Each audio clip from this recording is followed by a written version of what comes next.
Welcome to another show. I've got another big one for you today.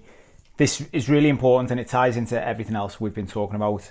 If you haven't been following the other episodes, this might not make as much sense as it will if you go back and look at other things. So this ties massively into the multiple personality episodes that we've done in the past and I've talked to you about.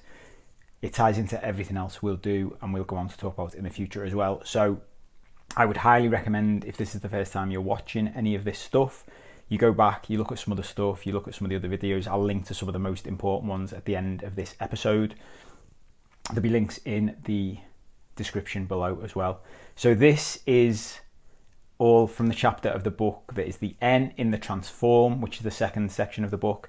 And it's all about our needs, wants, and boundaries. So 3 big things all packed into one chapter, into one episode. We will cover them as quickly as we can and we'll run through them all. As always, there is way more detail in the book. There are exercises in the book. So if you like the sound of this stuff and you want to get stuck into it, I'd recommend you get the book. It's now available on Audible in audio format if you want to listen to me talk for 14 hours. It's in Kindle and paperback and should be available on Amazon all around the world. If it's not, if you look for it wherever you are and you can't find it, drop me a line. You can send me an email at questions@paul7cope.com or put something in the comments below and I'll find it. But let's get stuck in. So we'll start with needs. When we go back to the multiple personality stuff and we go right back to all of the emotional stuff from when we're kids and how we develop and how our systems develop, ultimately what's happening is, as a reminder, the way I like to think of it is we're one big system, and up here in our brains we've got a control deck like the Starship Enterprise or one of the big ships from Star Wars. A control deck up here that runs the ship, and in there you've got a team of people that are keeping you alive and making sure above all else that your human needs are met, your emotional needs are met. They do not care in this team, and this is crucial for everything else we talk about. They do not care about our happiness. They do not care about your happiness. Their job is survival and meeting our needs. This is stuff I never knew anything about. This is stuff whenever I talk to people about when I coach them, they don't know anything about. And it's all happening on a subconscious level most of the time until we bring it into our consciousness and we can do something about it. Let me run you through what those needs are to begin with. We may have touched on this in the past. It's worth going through again if we haven't, even if we have. So there are 4 core human needs that we are meeting at all times. This comes from work that Tony Robbins does. You can find all different conversations about human needs in all different places. You can talk about Maslow's hierarchy of needs and all different bits. This for me makes most sense in the work I do and has made most sense for me in transforming my life and helping other people to transform theirs, which is why I focus on this. There are all kinds of human needs. These 4 core ones sort of are the overarching ones that cover most of the big things when we look at them. So the 4 are the need for certainty or control, the need for uncertainty or variety, the need for love and connection, and the need for significance or our ego. Once we've boxed those off, there are 2 other fulfillment needs.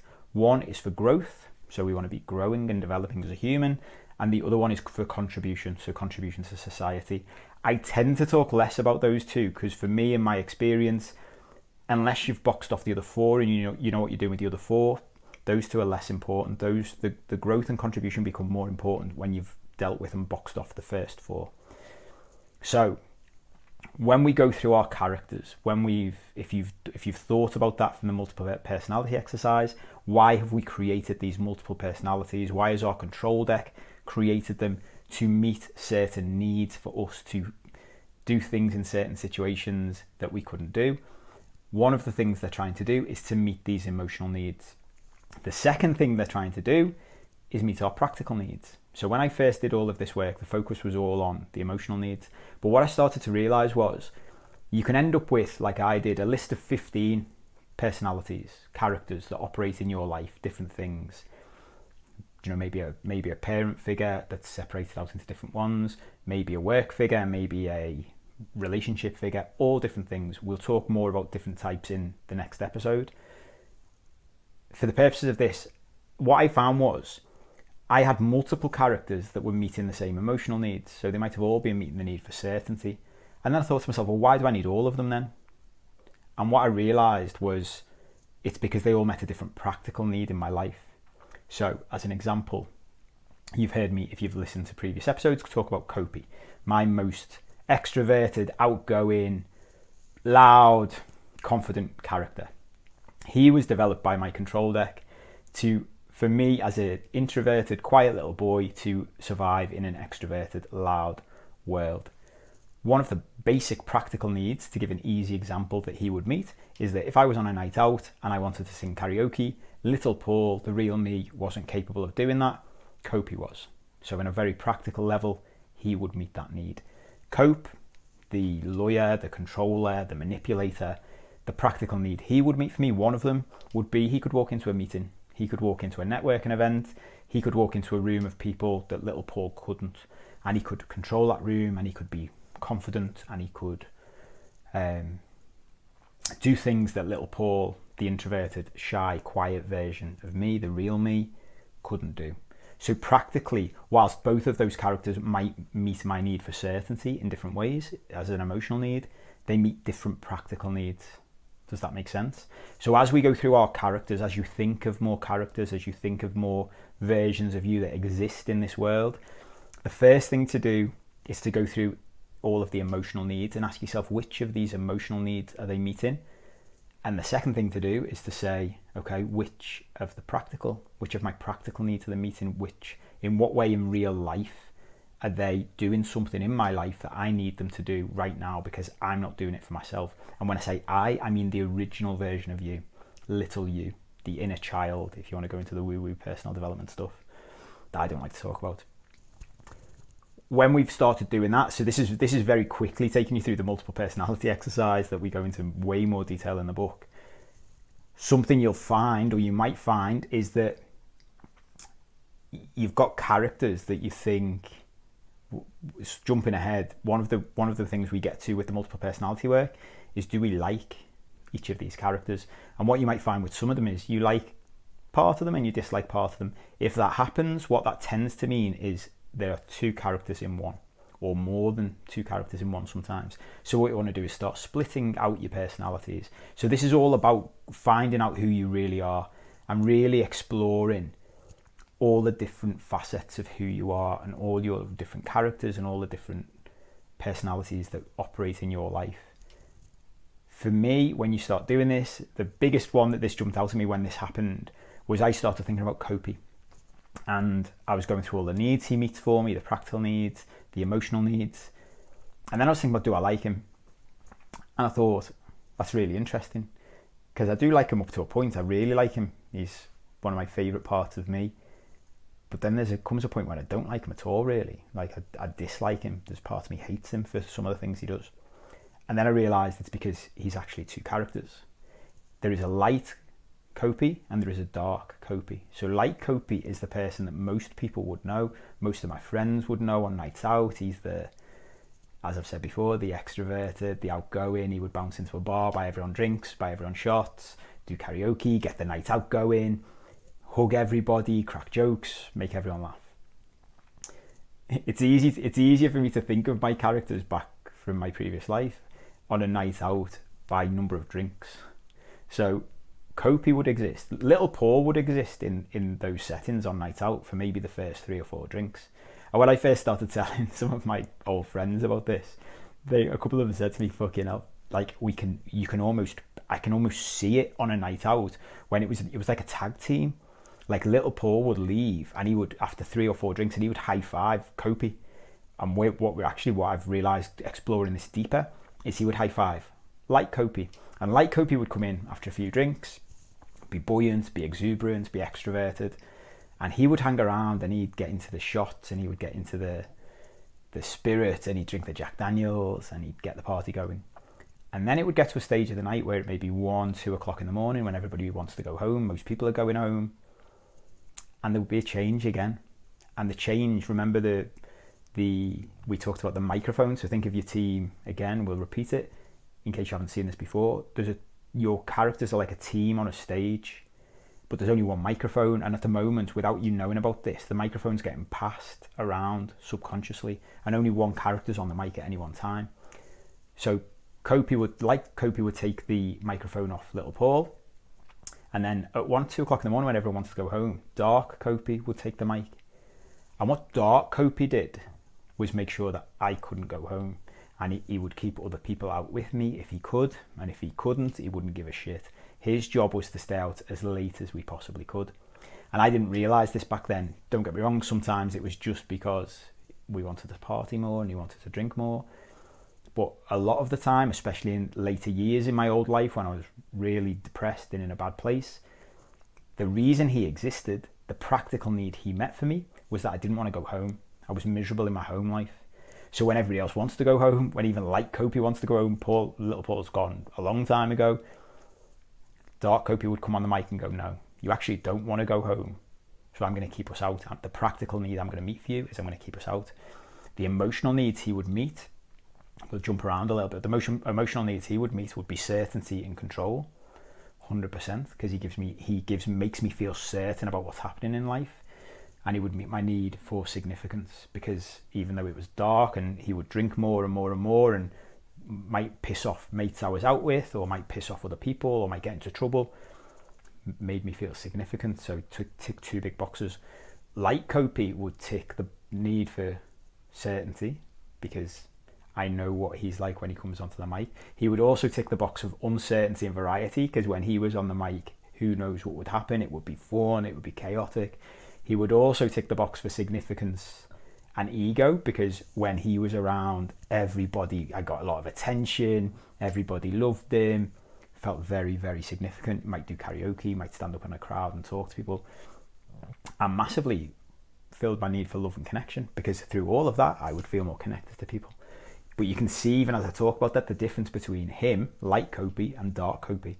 Dark Copy wasn't interested in love and connection. He couldn't care less about love and connection. He was interested in certainty and control and significance. But the practical needs they were meeting were different. The practical needs Light Copy was meeting was karaoke and meeting people and going out. And Dark Copy's practical needs was not going home. Does that make sense? So when you think about these characters of yours, if you find any that you like and dislike, or they feel like they're more than one, separate them out. See if you can find more than one character within them. That's how you'll get to a point where you've got a much bigger picture of who you really are, and you can see the characters on the stage. Remember to give them all names, because then you can start talking to them, you can start interacting with them, which is really, really important for the next phase of all of this, which is starting to get to a point where we can understand who they are and why they exist, and then retire them, basically the ones we don't need anymore. Because remember, these were all created in our subconscious, mainly when we were children, when we were younger, without us knowing anything about this. The key to become whole again and to repair our self-worth, going right back to the beginning, because that's what this is all about, repairing our self-worth, feeling good enough. The key is to go back and say, okay, why do these people all exist? And then integrating them together, which we'll come on to in future episodes. So that's needs. If you've got any, it can be difficult to explain without having an interaction where you can ask me questions. So if any of that doesn't make sense, feel free to send me questions to questions@paul7cope.com, or put them in the comments of wherever you're watching this, whether that's social media clips or on YouTube. If you're listening to it on the podcast, send me an email and I'll come back to you and let you know. And if there are many people who ask the same question, we will do a question and answer session on here, so everyone can hear the same answers to the questions, because most people get stuck in the same places. So a question that often comes up is, how many characters should I find? And what I tend to find is, roughly to begin with, people might find 4, 5, 6, and then as we go deeper into this, as we talk about more, as we prompt them, as we split them, in the next episode I'll give you some more ideas of different ones that might exist that you haven't thought of. We can then create more. As I say, I'm up to about 15. There is no right or wrong answer. It's just however many you can find. The more we can find, the better in some senses, because we're then discovering parts of us we didn't know were there. I was still discovering characters a year, 2 years into doing this, where all of a sudden, because I was observing myself more, as you might start doing now, just gently, very kind, being kind to yourself, bringing back old stuff we've already talked about. You might start observing as you go through the week, oh, hang on, who is this character that's on the mic now? He's not on my list. If I was coaching you one-on-one, this happens a lot. Someone would tell me a story and I'd say to them, which of these characters is it that you're talking about? And they might say, oh, they're not on my list. I'm like, okay, well, we need to go back and we need to do all of this for it then, because we need to figure out who they are and why they're there. So that's the needs part of this. The second part is the wants. And this was a fascinating part of the adventure for me, because it's something we very rarely stop to think about. I remember vividly a conversation I had with my therapist where he's just said to me one day, what do you want, Paul? What do you want in life? And I started answering him, and he said to me, let me just stop you there. Nothing of what you've just said is what you want. What you're telling me is what your wife wants, what your mum wants, what your dad wants, what your family wants. It's not about what you want. What do you want? Forget everybody else. What do you want if you just strip everything else away? And what I realised was, because I'd been brought up my whole life as a people pleaser, in trying to make everybody else happy around me, I wasn't ever stopping to think, what do I really want? I was just on this steam train going in this direction, in this life that had been built around me, that I just participated in. And I didn't know what I really wanted. And if you are anything like me, if you stop and think about this, I guess you will be exactly the same. The vast majority of people I coach, the vast majority of people I come across in society, we've all been raised in a similar way, that we should always put other people before ourselves. And that is taught to us as the best thing to do, as the right thing to do. It is effectively people pleasing. That's how we're all raised. And for me, it's a curse. I would never have seen it like that in the past, but that's what it is. Because what it leads to is us neglecting ourselves effectively. So there's a line, there's a balance here. It's not black or white. This is not me saying everybody should start run around and turn into selfish arseholes. That's not the point. But the problem is, when we put everybody else before ourselves, we don't look after us, we can't be the best version of us. And the best way I describe this to everyone is, if you want to be the best dad, the best mum, the best child, the best parent, the best friend, the best employee, you need to be the best version of you first. And the only way you can be the best version of you is if you look after yourself. And if you don't look after yourself, you can't be the best version. Therefore, you can't be the best parent, you can't be the best child, you can't be the best sibling, you can't be the best uncle or auntie. Does that make sense?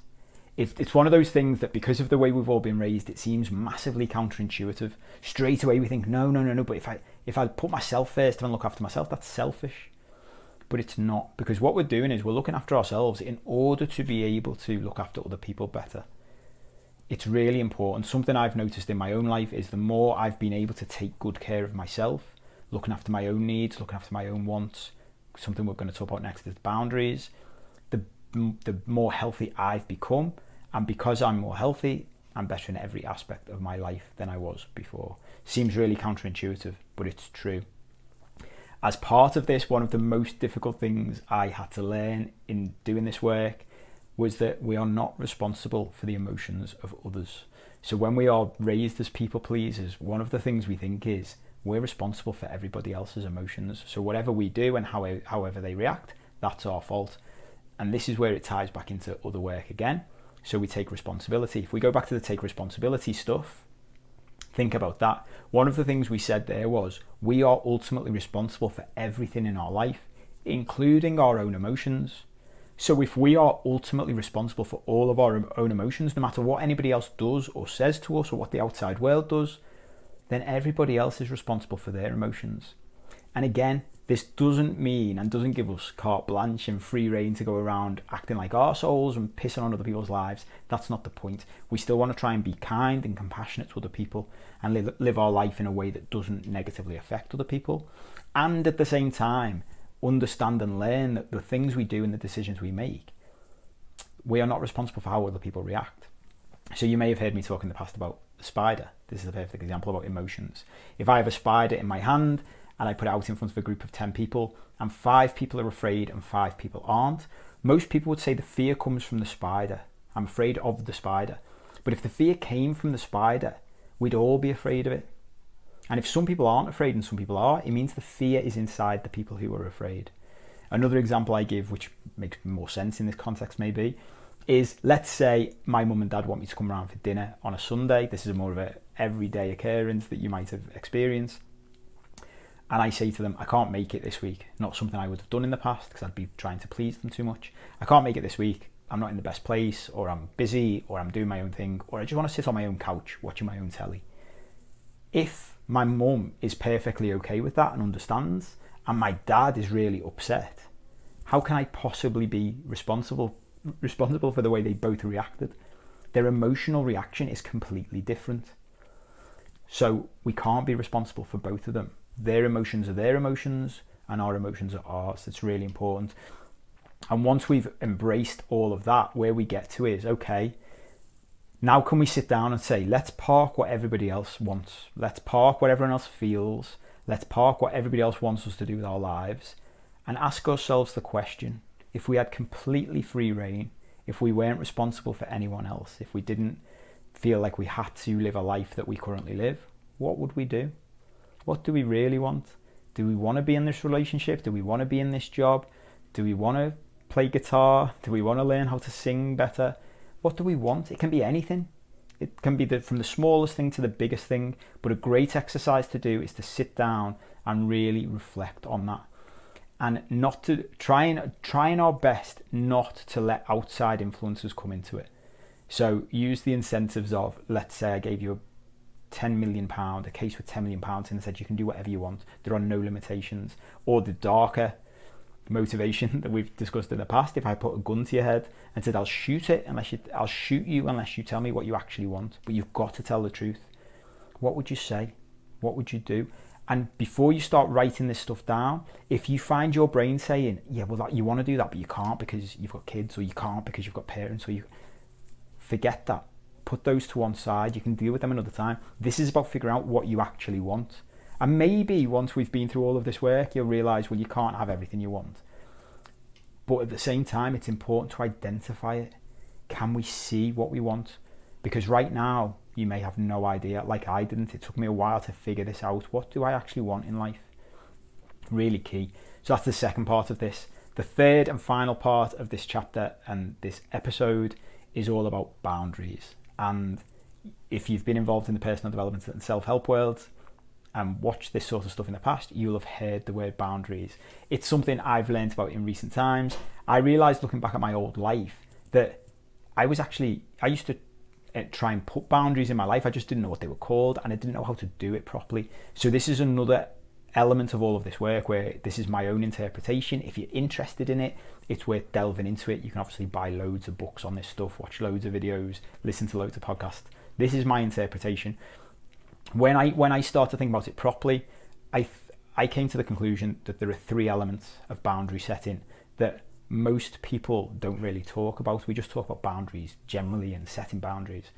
But the way I look at it is there are three parts. The first part, which is crucial, is understanding and setting your own boundaries.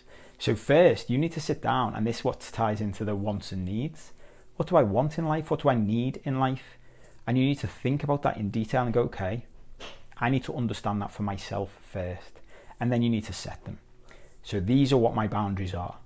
The second part, equally crucial, is communicating those boundaries to the people around you, whoever they may be, whether that's your romantic partner, your kids, your parents, your family, your colleagues in work, your boss in work, your employees, communicating them properly, which is easier said than done. And the third and final part, which I never hear anyone talk about, is defending our boundaries. Because boundaries are like a fort that we put around us, and we can decide how much comes in and out across the fort walls, but ultimately we need to defend our own boundaries, because if we don't, there's no point in setting them in the first place. There's lots that goes into that and lots of context, but they're the three main parts. So what does that look like? What does it look like in an example at home? It may look like, let's use the dinner example.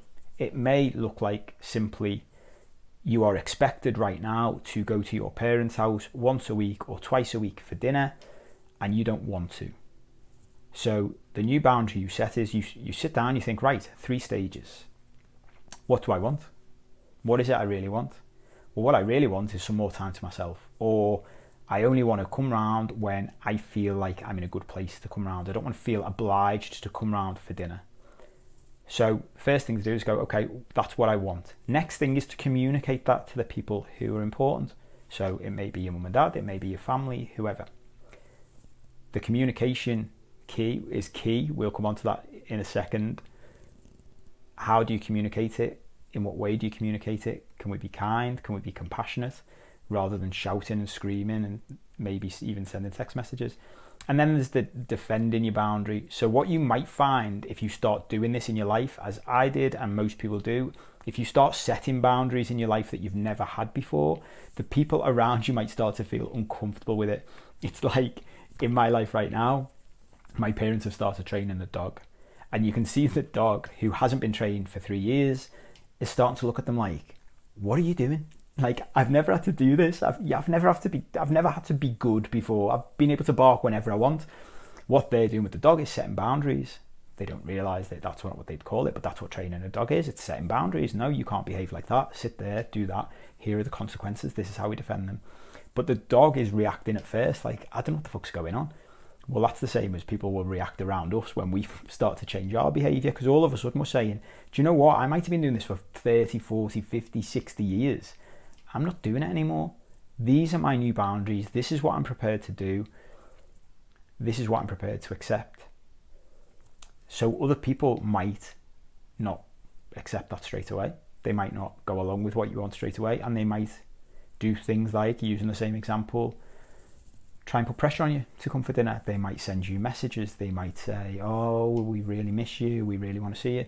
They're defending your boundaries to say, no, that's my boundary. That's where it is. Again, being as kind and compassionate as you can. That's it. That's where it's going to stay. And then, like training a dog, might seem like a strange comparison, but it's the same thing. Over time, the people around you will start to adapt to your new behaviour because you're behaving differently. That's always important to remember with this stuff. We are behaving differently.